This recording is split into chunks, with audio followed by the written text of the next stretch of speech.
The transport ship shuddered as it docked with the massive station orbiting Kepler 438c. Lisa Monroe pressed her face against the small window and stared at the Galactic Defense Academy. The structure was enormous, stretching for miles in every direction like a metal city floating in space. Lights blinked along its surface and smaller ships moved around it like insects around a lamp. Lisa took a deep breath and picked up her single bag. Everything she owned fit inside one military duffel bag. She had left Earth 3 months ago, traveled through 5 different star systems, and transferred between 6 different ships to get here. Now she was finally at the most famous military academy in known space. The airlock opened with a soft hiss. Lisa stepped onto the station and immediately noticed how different the gravity felt. It was lighter than Earth normal, but heavier than the transport ship. Her body adjusted quickly, something that always happened to humans but seemed to surprise other species. The arrival bay was full of new cadets from dozens of different worlds. Lisa had studied the major species during her long journey, but seeing them in person was still amazing. A group of tall, thin beings with blue skin chatted near one wall. Their voices sounded like musical instruments. Nearby, several creatures that looked like walking crystals stood perfectly still, light dancing through their transparent bodies. Lisa was one of only 3 humans who had ever been accepted to the academy. She looked around but did not see the other 2. Maybe they had arrived on different ships, or maybe they had changed their minds and stayed home. She would not blame them. The academy only accepted the best warriors from each world, and the training was known to be brutal.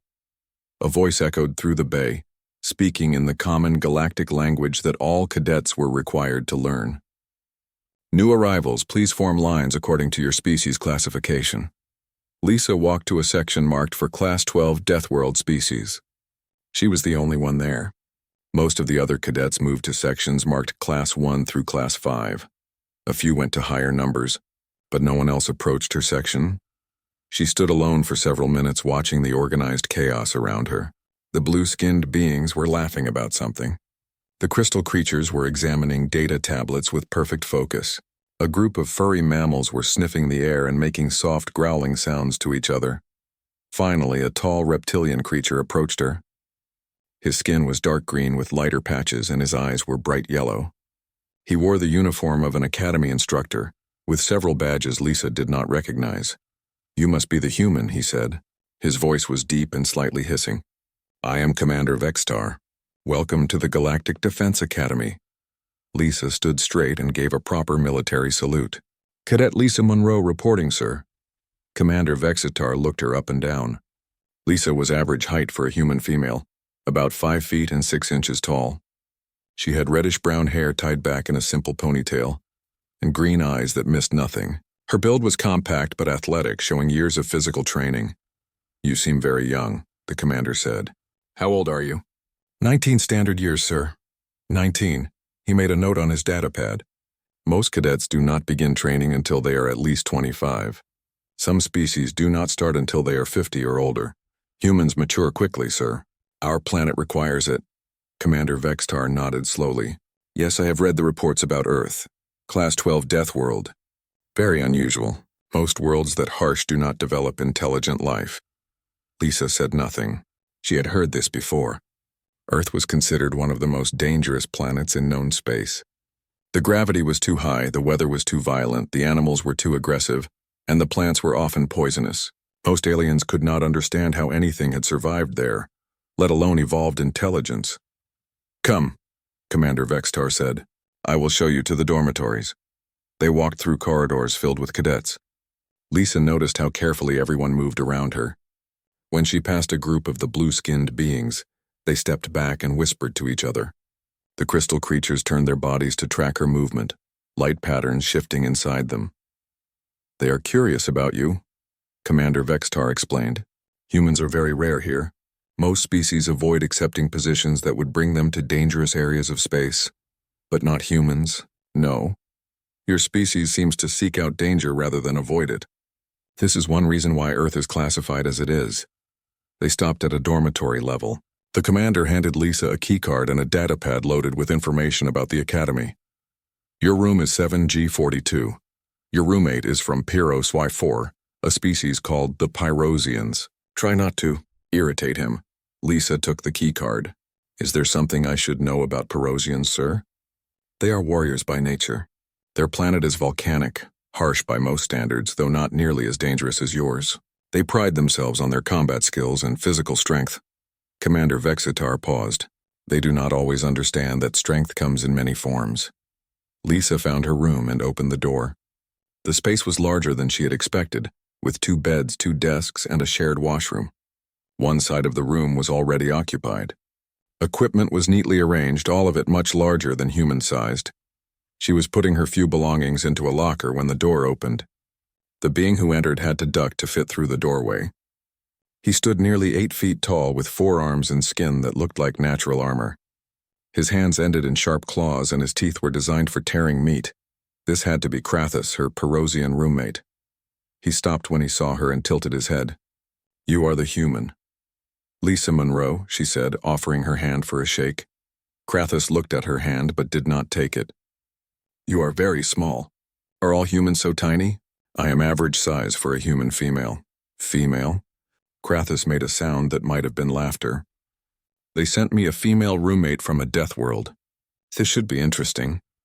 Lisa went back to arranging her belongings. She had dealt with this attitude before during her training on Earth. Many beings, human and alien alike, underestimated her because of her size and gender. "Tell me," Krathus said, sitting on his bed which creaked under his weight, "what kind of predators live on your Deathworld?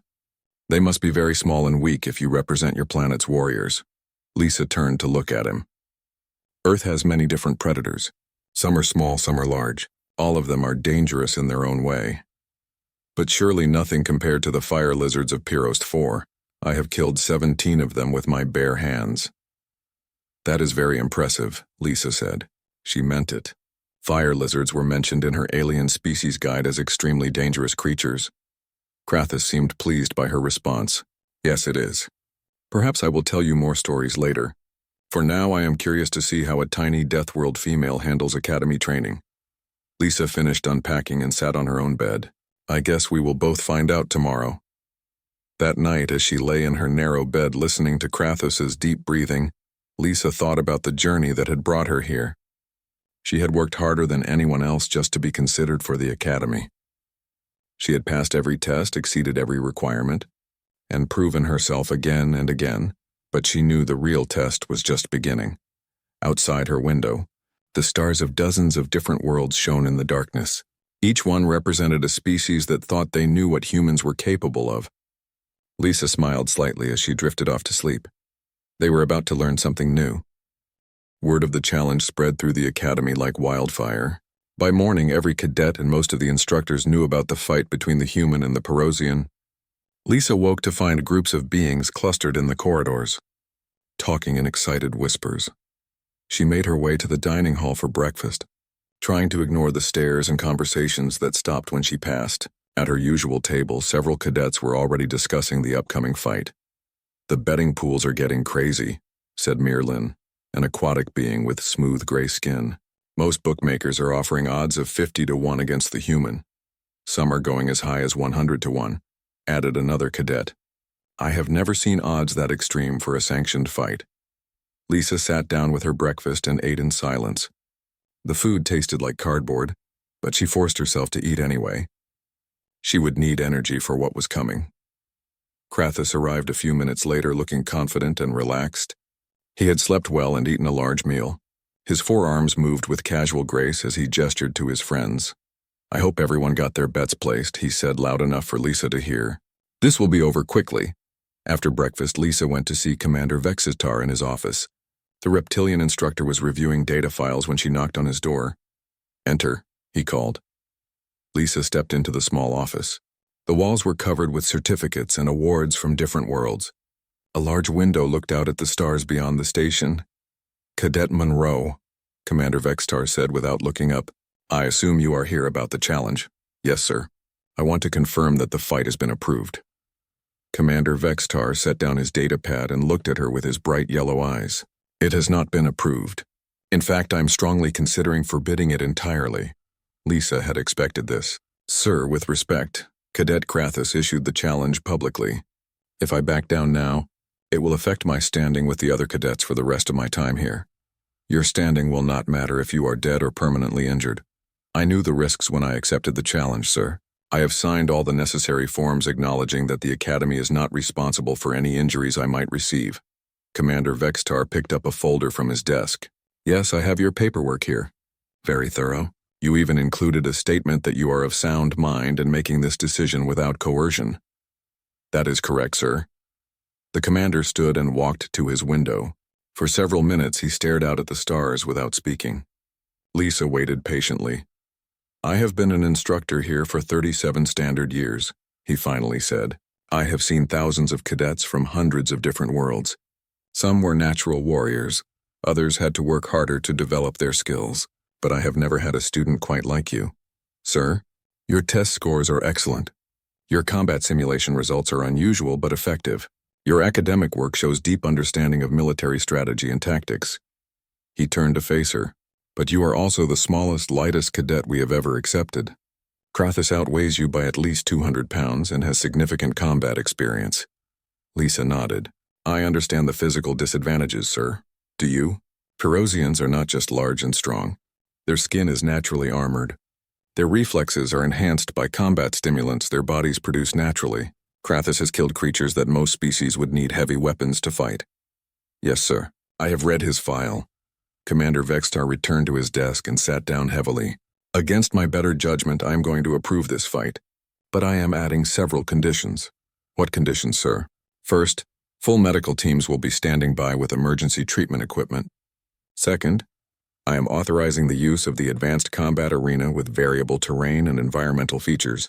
Third, if at any point I determine that you are in immediate danger of death or permanent injury, I will stop the fight regardless of the outcome.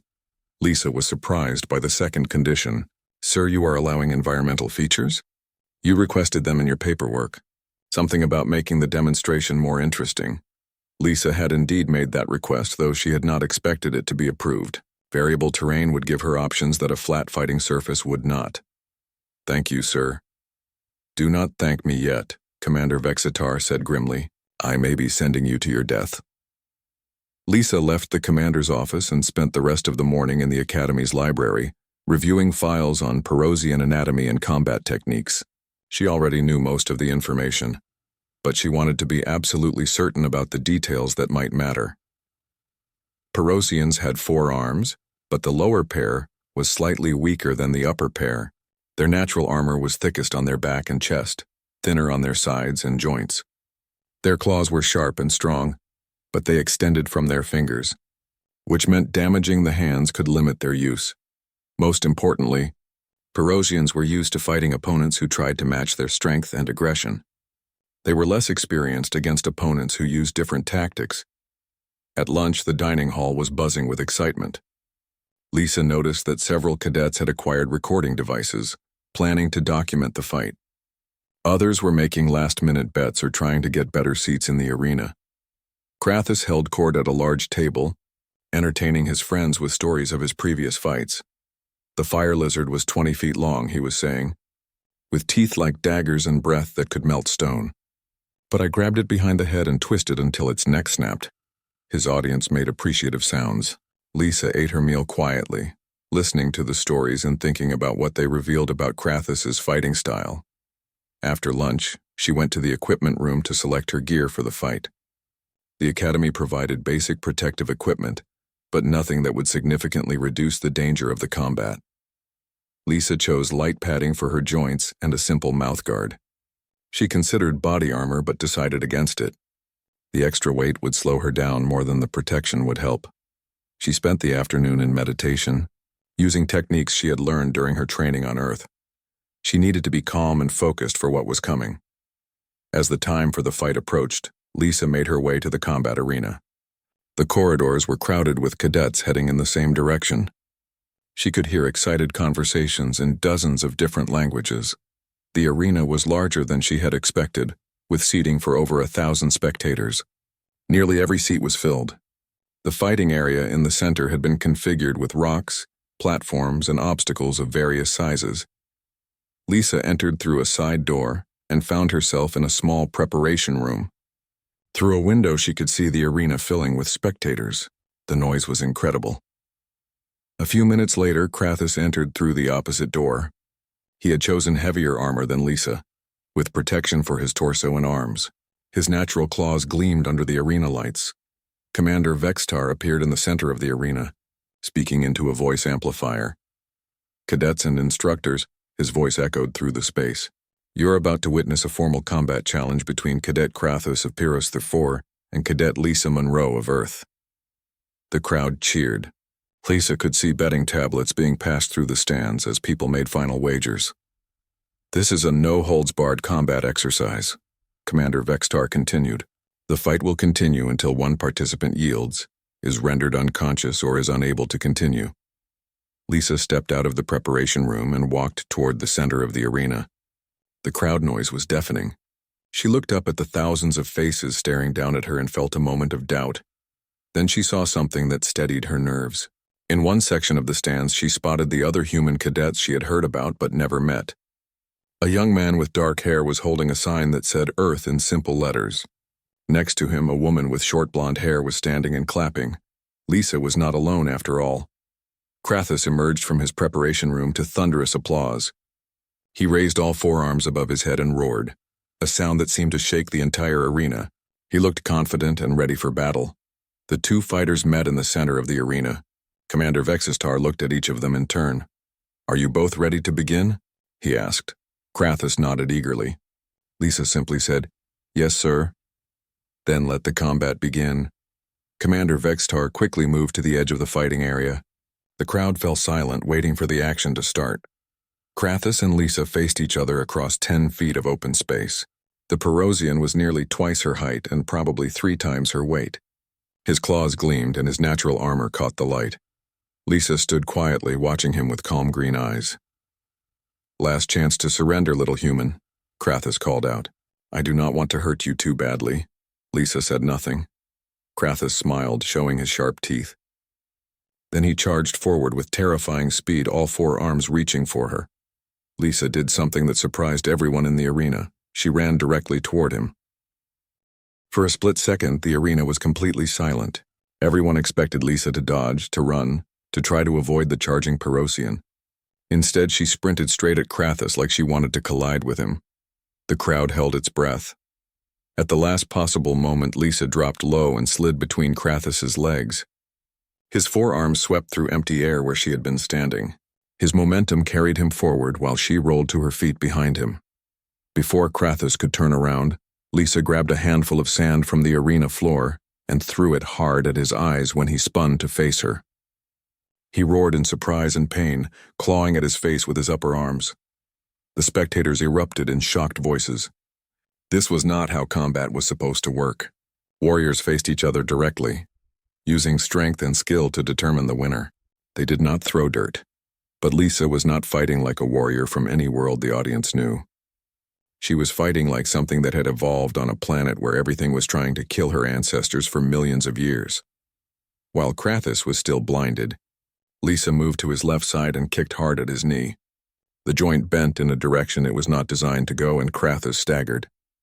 His natural armor protected him from many attacks, but joints were always vulnerable points. Krathus swung wildly with his right arms, trying to catch Lisa while he cleared his vision. She ducked under the swing and grabbed his wrist, using his own momentum to twist his arm behind his back. For a moment, the massive alien was off balance.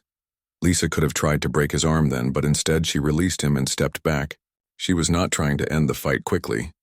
She was giving the audience a lesson in what humans were really capable of. Krathus finally cleared the sand from his eyes and turned to face her. His expression had changed from confidence to confusion. How did you move so fast? He demanded. Lisa did not answer. She was studying his stance, looking for the next opportunity. Krathus charged again, this time more carefully. He kept his claws extended and his arms spread wide, trying to prevent Lisa from slipping past him again. Lisa waited until he was almost within reach, then grabbed a loose rock from the arena floor and threw it hard at his face. Krathus blocked it with his upper right arm, but the impact made him flinch. In that moment of distraction, Lisa darted to his right side. This time, instead of attacking his knee, she jumped up and grabbed the equipment harness he wore across his chest. Her weight dragged him off balance, and she used the momentum to swing around behind him. Once on his back, Lisa wrapped her arm around his throat and squeezed. not hard enough to cut off his air completely, but enough to make breathing difficult. Krathus reached back with all four arms trying to grab her. But Lisa had positioned herself in the one spot where his multiple arms worked against him. When he reached with his upper arms, they interfered with his lower arms. When he tried to use his lower arms, his upper arms blocked them. The crowd was going wild. Half of them were cheering for the incredible display of tactics, while the other half was shouting that Lisa was not fighting fair. Lisa held on for nearly 30 seconds before Krathus managed to grab her leg with one of his lower arms. He pulled hard, trying to tear her loose from his back. Instead of resisting, Lisa used his pull to launch herself away from him. She landed in a rolling motion and came up on her feet near a pile of arena obstacles. Krathus spun around, breathing heavily. His throat was red where Lisa had been choking him, and his eyes showed a mixture of anger and growing respect. "You fight like a coward," he said, but his voice lacked conviction. "I fight to win," Lisa replied calmly. This time, Krathus approached more slowly. He had learned that charging blindly would not work against this small human. But his species had evolved as predators, and patience was not their strongest trait. Lisa began moving in a slow circle around him, staying just out of reach. She picked up another rock and tossed it from hand to hand, making Krathus flinch each time. "Stand still and fight properly," Krathus growled. Lisa threw the rock, not at his face this time, but at his feet. He jumped back instinctively and his heel came down on a loose piece of debris. The Perosian stumbled slightly and Lisa was moving before he could recover his balance. She came in low again, but this time she targeted his right ankle. A quick strike with her heel hit the joint from the side and Krathus went down on one knee. As he fell, Lisa grabbed his upper right wrist and twisted it sharply. The motion hyperextended his elbow and Krathus roared in pain. His natural armor could protect him from many things, but joint manipulation worked the same way on every species. Krathus tried to grab her with his other arms, but Lisa was already moving. She released his wrist and rolled away, putting distance between them before he could retaliate. The Perosian climbed back to his feet, favoring his injured ankle and cradling his hyperextended arm. For the first time, he looked uncertain. The crowd had gone mostly quiet. They were beginning to understand that they were not watching a normal fight. Lisa was not trying to overpower her opponent or outlast him through endurance. She was systematically dismantling him, one joint at a time. "This is impossible," someone in the stand said loudly enough for others to hear. "She is too small to hurt him that badly." But the evidence was right in front of them. Krathus was moving more slowly now, and his confident smile had disappeared entirely. Lisa picked up a longer piece of debris, something like a metal rod about 3 feet long. She tested its weight and balance, then advanced on Krathus again. The Perosian tried to stay out of her reach, but his injured ankle made him slower than usual. Lisa feinted to his left, then quickly switched direction and struck his right knee with the rod. The sound of the impact echoed through the arena. Krathus dropped to both knees, his right leg no longer able to support his weight. From his kneeling position, he was closer to Lisa's height. He swung at her with all four arms, putting everything he had into the attack. Lisa dropped the rod and stepped inside his reach. Instead of trying to avoid his arms, she grabbed his upper left wrist with both hands and used his own attacking motion to throw him forward. Krathus hit the arena floor face first with tremendous force. The impact stunned him for several seconds, long enough for Lisa to position herself beside his head. When he tried to push himself up, Lisa placed her foot against the side of his neck and applied pressure to a specific point. It was not enough force to cause permanent damage, but it was precisely placed to affect the nerve cluster that controlled the muscles in his jaw. Krathus tried to speak, but only a mumbling sound came out. His jaw had gone completely numb. "Do you yield?" Lisa asked quietly. Krathus looked up at her with wide eyes. The fight had lasted less than 10 minutes, but in that time, his understanding of humans had changed completely. He tried to say something, but his jaw would not work properly. Instead, he tapped the arena floor with one of his hands, the universal signal for surrender. The arena exploded in noise. Some spectators were cheering wildly, others were arguing about what they had just seen, and a few were demanding their money back from the betting pools. Lisa stepped away from Krathus and helped him sit up. The nerve pressure would wear off in a few minutes, but his jaw would be sore for much longer. Commander Vextar entered the fighting area with a team of medical personnel. They quickly examined Krathus, checking his injuries. Nothing permanently damaged, the lead medic announced. But his jaw will need several days to heal properly. He will be eating liquid food for a while. Lisa looked down at Krathus, who was still trying to work his jaw muscles. "I am sorry about your jaw," she said. "I needed to end the fight before you got seriously hurt." Krathus stared at her for a long moment. Then he managed to nod slightly. The closest thing to respect he could manage with his limited mobility. "Commander." Vextar approached Lisa as the medical team helped Krathus to his feet. "That was unlike any combat I have seen in 37 years, the instructor said. "I fought the way my species learned to fight," Lisa replied. "We do not have natural armor or claws or great strength. We have to use what advantages we do have." "And what advantages are those?" Lisa looked around the arena, at the thousands of aliens staring down at her with new understanding in their eyes. "We learned to survive on a world that was trying to kill us every single day," she said. "We learned to use tools, to exploit weaknesses, and to never give up. We learned that there is no such thing as fighting fair when your life is on the line." Commander Vextar nodded slowly. "I think I am beginning to understand why Earth is classified as a Class 12 Deathworld." Lisa walked toward the exit, leaving behind an arena full of beings who would never look at humans the same way again. The small, seemingly fragile girl from Earth had just redefined what it meant to be a warrior. The Academy dining hall was unusually quiet the morning after the fight. Lisa sat at her usual table, eating breakfast and trying to ignore the stares from other cadets. Every few minutes, someone would point at her and whisper to their friends. Krathus had not appeared for breakfast. According to the medical report, his jaw would need several more days to heal properly. Lisa felt genuinely sorry about that, but she had warned him that the fight would not go as he expected. 3 cadets approached her table hesitantly. Lisa recognized them as some of Krathus's friends from before the fight. "May we sit with you?" asked the stone-skinned cadet whose name was Torvin. Lisa nodded toward the empty chairs. "Of course." The 3 aliens sat down carefully, as if they were afraid of making sudden movements around her. "We wanted to apologize," said Mirlin, the aquatic being. "We said things about humans that were not respectful." "You do not need to apologize," Lisa said. "You did not know what humans were capable of. Most species probably do not." The furry cadet named Garok leaned forward. "How did you learn to fight like that?" "Those techniques were unlike anything we have seen." Lisa finished chewing her food before answering. "All humans learn basic combat skills during their education." "Our world requires it. All humans?" Torvin asked. "Even civilians?" "Especially civilians. On Earth, dangerous situations can happen anywhere, anytime. Wild animals, natural disasters, toxic plants, unstable weather. Everyone needs to know how to survive." The 3 cadets looked at each other with expressions Lisa was beginning to recognize. It was the same look Commander Vextar had given her after the fight, a mixture of amazement and dawning understanding. "Tell us about Earth," Mirlin said. "What is it really like to live on a death world?"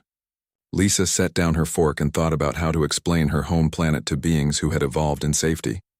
"Imagine a world where the weather can change from pleasant to deadly in minutes," she began. "Where storms can level entire cities. Where the ground can shake hard enough to crack mountains. Where rivers can rise and wash away everything in their path." The 3 cadets listened intently. "Now imagine that this world is full of animals that have evolved to hunt and kill. Some are larger than buildings.